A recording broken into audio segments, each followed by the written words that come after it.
Dok, kalau saya punya darah tinggi, saya punya penyakit ginjal yang udah lama, saya punya penyakit hati, penyakit paru yang sudah lama, boleh nggak sih divaksin COVID?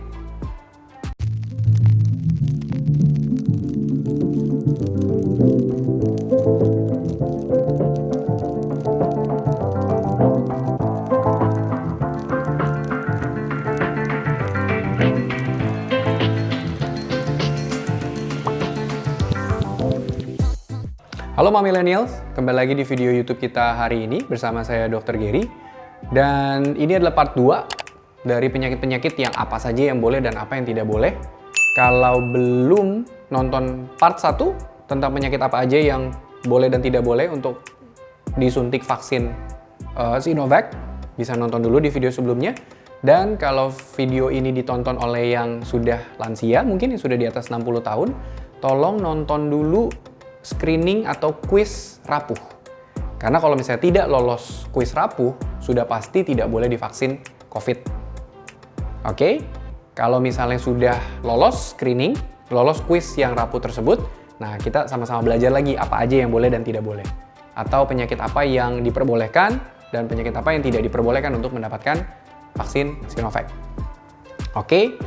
Oke, kalau misalnya punya penyakit paru yang sudah lama, apakah dulu pernah sesak napas atau pernah dibilang punya bronkitis, pernah dibilang punya asma, apakah pernah dibilang punya penyakit paru apapun, yang saat ini kondisinya itu sudah stabil, sudah tidak ada gejala apapun, dan sudah mungkin bisa dibilang sudah jarang kontrol ke dokter paru karena kondisinya sudah tidak ada keluhan, maka saat itu boleh untuk mendapatkan vaksin Sinovac. Tapi kalau misalnya memang ragu, bisa konsultasikan dulu, diperiksakan dulu, just check, rutin aja kontrol untuk memastikan kondisinya aman untuk mendapatkan vaksin Sinovac. Dok, tapi kan sekarang kondisinya lagi COVID, lagi pandemi, saya takut ke rumah sakit. Well, bisa aja dengan jalur, mungkin dokternya kalau bisa chat dulu dokternya. Kalau misalnya butuh dengan telekonsultasi, menggunakan video call, saya rasa banyak klinik dan rumah sakit yang sudah menerapkan seperti itu. Jadi bisa dimulai dari situ dulu untuk mendapatkan kepastian. Kalau memang butuh diperiksa, dan ya memang sangat disarankan untuk diperiksakan sih sebetulnya, untuk meyakinkan, baru nanti ke rumah sakit atau ke klinik. Janjian, waktunya kapan yang paling aman, yang paling sepi, mungkin bisa pagi-pagi banget, atau yang paling sore banget, atau yang lagi jam makan siang banget, yang bisa yakin kalau tempat itu lagi sepi. Oke? Lalu, kalau misalnya yang kedua ada penyakit hati. Ini bukan sakit hati yang terluka karena patah hati ya, tapi sakit liver. Oke?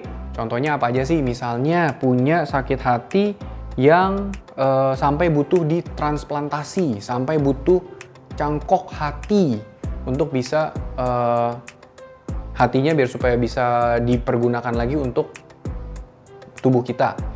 Itu biasanya disarankan mendapatkan vaksinasi ini kalau bisa sebelum transplantasi, atau kalau misalnya sudah kondisinya stabil, sudah menggunakan obat-obatan yang untuk menekan respon imunnya dengan dosis yang rendah.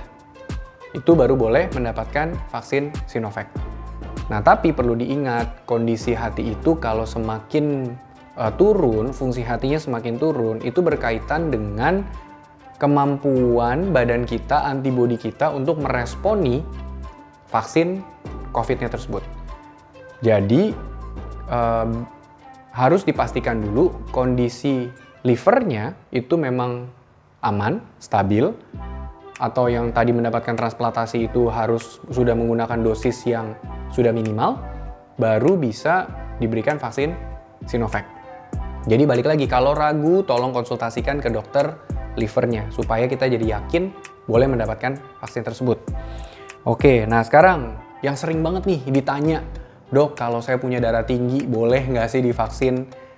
Karena banyak juga ceritanya millennials yang lagi mau divaksin, itu malah pasti tensi tinggi banget, tensinya mungkin tegang, mungkin nggak nyaman, mungkin deg-degan juga, jadi makanya tensinya tinggi.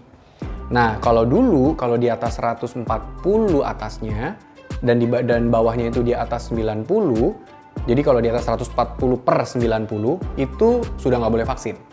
Nah, tapi sekarang ini ada update-nya. Kalau tekanan darahnya itu tidak lebih dari 180/110, kalau masih di bawah itu, aman untuk diberikan vaksinnya. Tapi tentunya kalau memang punya riwayat darah tinggi, bisa dikonsultasikan juga ke dokter internisnya atau ke dokter jantung juga untuk memastikan kondisi darah tingginya ini memang sudah aman untuk mendapatkan vaksin. Oke, kalau misalnya lagi darah tinggi dan lagi minum obat darah tinggi boleh nggak? Selama terkontrol, aman. Lagi minum obat darah tinggi pun aman. Oke, lalu kalau misalnya punya sakit ginjal. Nah, sakit ginjalnya ini baik yang memang misalnya sudah kronis, yang sudah lama, dan apakah itu sampai membutuhkan cuci darah, itu tetap sebenarnya boleh diberikan, boleh mendapatkan vaksinasi COVID ini. Tapi tentunya harus dengan kondisi yang stabil.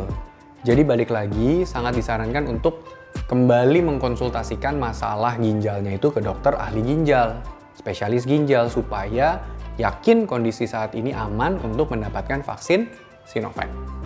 Oke, nah lalu kalau misalnya millennials juga pernah punya riwayat harus sampai ginjalnya itu ditransplantasi, ini kejadiannya sama dengan kalau misalnya yang sedang kondisi yang setelah mendapatkan transplantasi hati. Jadi harus dengan kondisi stabil, dan juga kalau misalnya ada minum obat-obatan yang untuk menunjang si ginjal barunya itu, harus sudah dengan dosis yang minimal, sudah dosis maintenance. Itu baru boleh mendapatkan vaksin Sinovac.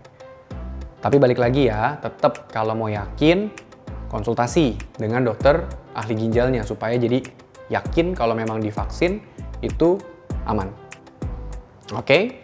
Nah, kalau millennials masih punya pertanyaan yang banyak tentang penyakit-penyakit yang seputar di video ini, silakan komen. Dan juga jangan lupa subscribe, like, dan share video ini supaya makin banyak millennials yang bisa jelas, supaya yakin dan nanti pada saat divaksin pun aman. Oke? See you!